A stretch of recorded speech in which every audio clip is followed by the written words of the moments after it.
In the preface, Ken Blanchard states the following: "When I hear people say it's lonely at the top, to me, if it's lonely at the top, it means nobody is following you. If that's true, you'd better get off the top and go where the people are. And then, in my terms, bring them to the top with you." He goes on to suggest, when you become a leader, you give up your right to think of yourself first. Servant leadership, the subject of the book, is a behavioral model about always putting others first. What is servant leadership? The general perception of a leader is someone who would decide what to do, when to do it, where to do it, someone with a visionary or strategic role. Servant leaders retain this leadership aspect, but complement it with an implementation or operational role. The traditional hierarchical pyramid, with a sole leader at the top, remains effective for the leadership aspect of servant leadership, where people look to their organizational leaders for vision. However, most organizations and leaders get into trouble in the implementation phase of the leadership process. With self-serving leaders at the helm, the traditional hierarchical pyramid is kept alive and well. When that happens, who do people think they work for? The people above them. The minute you think you work for the person above you for implementation, you are assuming that person, your boss, is responsible and your job is being responsive to that boss. As a result, all the energy of the organization is moving up the hierarchy, away from customers and the frontline folks who are closest to the action. Servant leaders correct this situation by turning the traditional hierarchical pyramid upside down when it comes to implementation. As a result, you, the leader, work for your people. This one change, although it seems minor, makes a major difference. The difference is between who is responsible and who is responsive. When you turn the organizational pyramid upside down, rather than your people being responsive to you, they become responsible. Responsible to those at the top of the inverted pyramid, the customer. 10 characteristics of servant leadership. Within the essays of the book, 10 characteristics of servant leaders emerge. Number 1, listening. The servant leader seeks to identify the will of a group and helps to clarify that will by listening receptively to what is being said and not said. Listening, coupled with periods of reflection, hearing one's own inner voice, is essential to the growth and well-being of the servant leader. Number 2, empathy. People deserve to be accepted and recognized for their special and unique spirits. Servant leaders assume the good intentions of staff, coworkers, and colleagues and does not reject them as people, even when they may be forced to refuse to accept certain behaviors or performance. 3, healing. One of the great strengths of servant leadership is the potential for healing oneself and one's relationship to others. Although this is part of being human, servant leaders recognize that they have an opportunity to help make whole those with whom they come in contact. Number 4, awareness. General awareness, or especially self-awareness, strengthens the servant leader. Awareness helps one in understanding issues involving ethics, power, and values. It lends itself to being able to view most situations from a more integrated, holistic position. Number 5, persuasion. The servant leader seeks to convince others rather than coerce compliance. The servant leader is effective at building consensus within groups. The emphasis on persuasion over coercion. Number 6, conceptualization. The ability to look at a problem or an organization from a conceptualizing perspective requires consideration beyond day-to-day realities. The leader who wishes to be a servant leader must stretch his or her thinking to encompass broader-based conceptual thinking. Servant leaders are called to seek a delicate balance between conceptual thinking and day-to-day operational approach. Number 7, foresight. Foresight is a characteristic that enables the servant leader to understand the lessons from the past, the realities of the present, and the likely consequence of a decision for the future, deeply rooted within the intuitive mind. 8, stewardship. Servant leadership assumes a commitment to serving the needs of others, a commitment to the growth of people. The servant leader recognizes the tremendous responsibility to do everything in his or her power to nurture the personal and professional growth of employees and colleagues. 9, building community. The servant leader seeks to identify some means for building community among those who work within his or her institution. Servant leadership suggests that true community can be created among those who work together. 10, trust.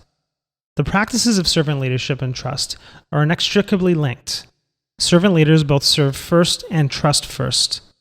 Leadership is a byproduct with positional authority, an afterthought. Trust and servant leadership share another similarity in that both are built on intent. Intent, your motive, your agenda, may be intangible and invisible, but don't think for a moment that it is hidden. People sense your intent in everything you say and do. The Trust Litmus Test. So, are you a servant leader? How close are you to matching the profile? Think about the people you lead. What is the level and quality of trust? If you're an authentic servant leader, you have enormous trust. If you lead as a servant, you'll know it, because you'll be surrounded by high trust relationships and a high trust team. Extending trust to others doesn't have to be an exercise in blind gullibility. It is a risk to extend trust to others. Many leaders have advanced their careers by minimizing risk. They say, I want it done right, so I do it myself. This orientation is exhausting, unsustainable, and incapable of delivering the endless innovation, energy, and engagement of an organization that has been electrified by trust. People want to be trusted. It's the most compelling form of human motivation. The servant leader understands this and seeks something greater, inspiring trust not only in the organization, but potentially in all of society as well. Trust is the litmus test. Ask yourself, or your staff, the following questions and seek honest answers. Number 1, what is the level of trust I share with my relationships, my team, my stakeholders? 2, what is my real intent? Is it truly to serve others, or is it to serve myself? 3, what are some opportunities for declaring my real intent to others? And number 4, what are some ways in which I can deliberately demonstrate my intent to serve through my behaviors? This self-diagnostic lets you identify where you are on the servant leadership path. Servant leaders create a great place to work for all. The best workplaces know they must create an outstanding culture for everyone, no matter who they are or what they do for the organization. These companies have employees across the board who consistently trust their leaders, take pride in their work, and enjoy their colleagues, the 3 core elements of a great workplace. They cultivate servant leaders who create cultures where all people feel trusted, empowered, supported, and treated fairly. In these companies, leaders relinquish the autocratic, command and control ways that dominated business cultures in the 20th century. Through a shift to servant leadership, lower-ranked employees experience more passion about work, collaborate more, and engage in innovation behaviors that propel success in the business. Leaders in these organizations establish trusting relationships with decentralized power. They know people need significant control over their jobs to reach their full potential. There's no room for micromanagement. Beyond providing employees with autonomy in their day-to-day tasks, servant leaders at these companies actively seek their people's input and feedback on matters ranging from team projects to organizational strategy. In addition, servant leaders, reflected in these organizations, treat all people fairly. They know that fairness is at the heart of the employee experience. It is central to trusting relationships, serves as a foundation for empowering employees to make decisions, and is crucial to people feeling genuinely cared for. Servant leaders celebrate others. People thrive when they're recognized for their contributions to an organization's success.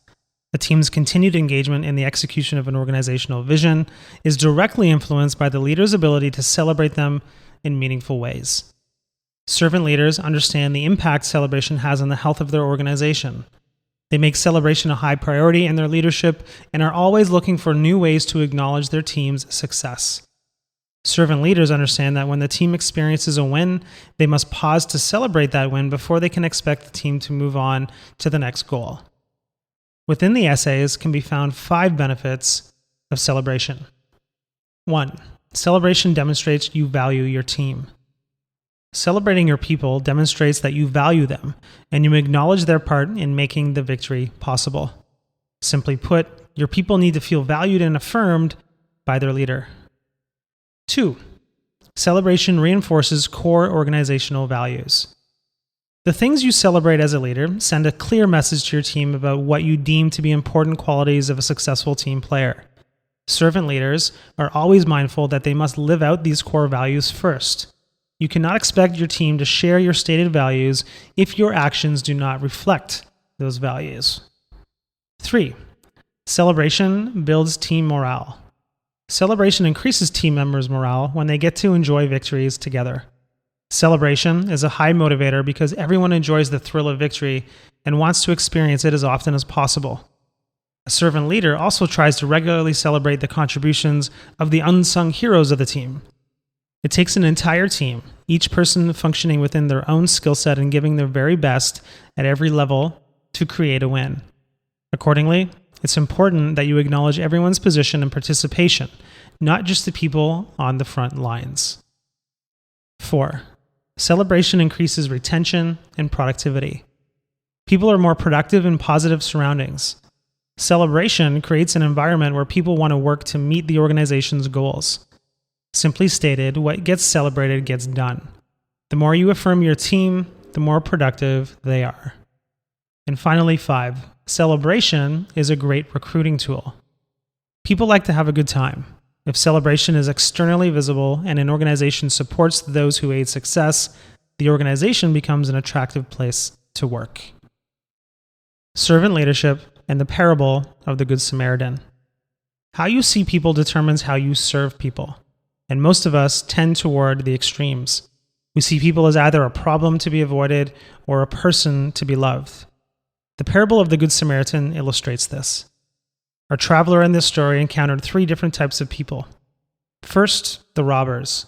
They beat him, robbed him, and completely exploited him.